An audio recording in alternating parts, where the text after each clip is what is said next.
Multiple reports suggested that Ukrainian troops established a bridgehead on the left bank of the Dnipro near the Antonovsky Bridge.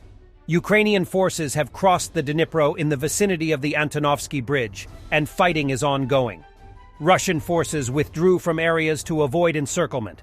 Russian telegram channels are saying, "The enemy holds a small foothold on our coast for at least 3 days."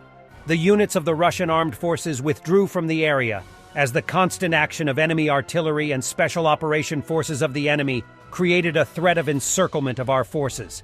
They retreated with battles. Neighboring units came to the rescue. As a result of the fighting, the Russian armed forces suffered losses. The enemy, with forces of up to 50 people, operates on our territory, in the dark, builds up a group and supplies it with ammunition and technical equipment, trying to expand the zone of control.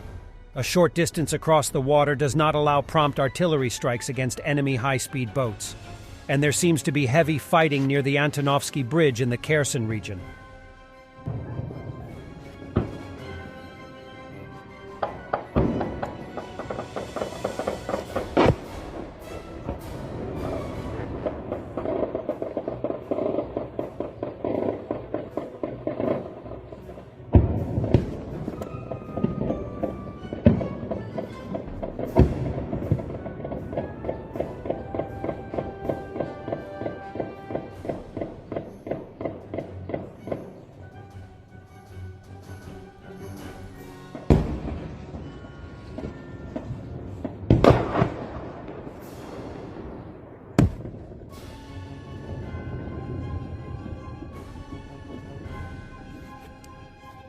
And the Wagner mutiny against Russian military is still the main headline from the Ukrainian war.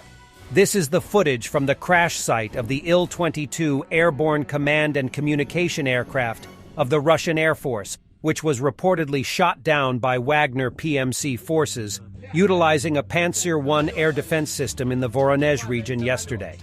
All 10 crew members on board the aircraft were killed in the crash.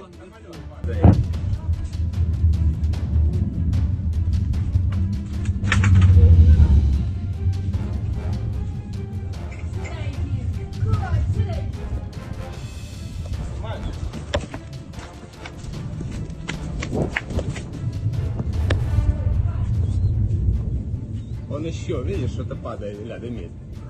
А он еще. А, до него быстрее. Жесть.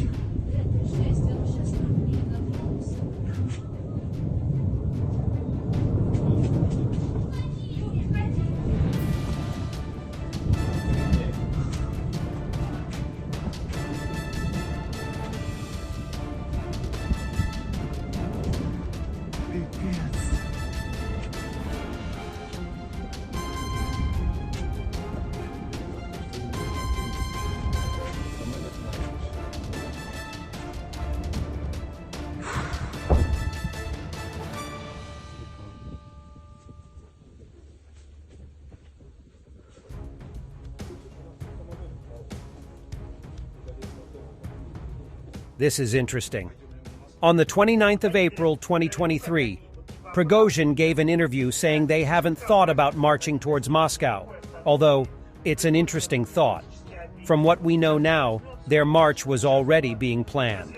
Боеприпасы вам не дают, потому что вы можете там пушки чуть ли не на Москву развернуть, пойти там Кремль штурмовать и так далее. Ну, такие опасения, они насколько беспочвенны? Пойдем ли мы на Москву?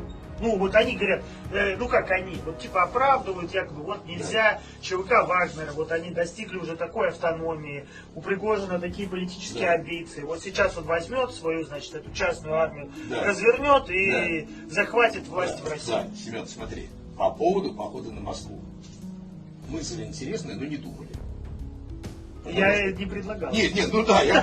The main Directorate of Intelligence for the Ukrainian military has announced that Russian forces have now completed their preparation for a false flag terrorist attack against the Zaporizhzhia nuclear power plant, with explosives claimed to have been set in the cooling facility alongside 4 out of the 6 power units of the plant.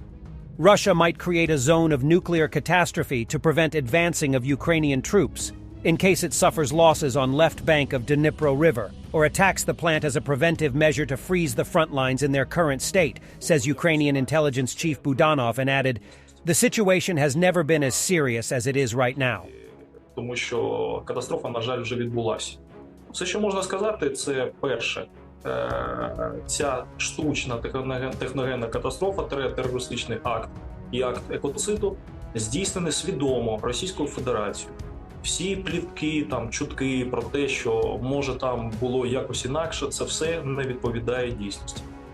Є багато досить таки фактів, які прямо показують нам, як все це відбувалося. Найцікавіше, що за півгодини по радіомережі вийшли на підрозділ, який знаходився на Каховській ГЕС, і сказали дуже швидко зібратися і покинути цю територію. В цей же час прибула група спеціального призначення. Після цього відбулося те, що відбулося. Є цікавий ще один факт, що всі підрозділи російських окупаційних військ, які знаходились поряд, насправді не знали про те, що ця акція відбудеться. І ця подія застала їх врасплох так само, як і у всіх інших. On Vladimir Solovyov's show, Russian MP Andrei Gurulyov says Yevgeny Prigozhin and Dmitry Utkin should be executed.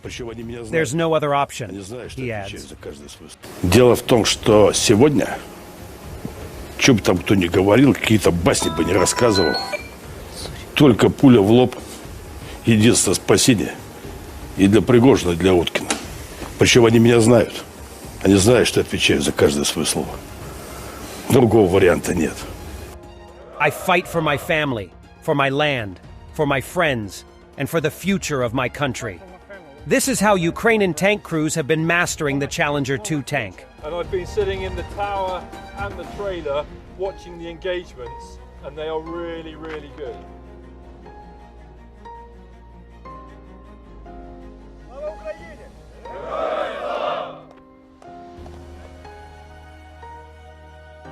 I fight for my family, for my lands, for my friends, for my future, for the future of my country, for the future of my family. And now, when Russia occupied our country, we will fight. We will fight, yeah. That's all.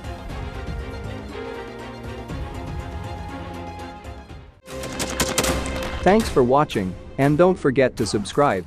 Also, if you want to support Warthog Defense, please become our member and get early access to new videos, exclusive members-only videos, and become administrator in comment section.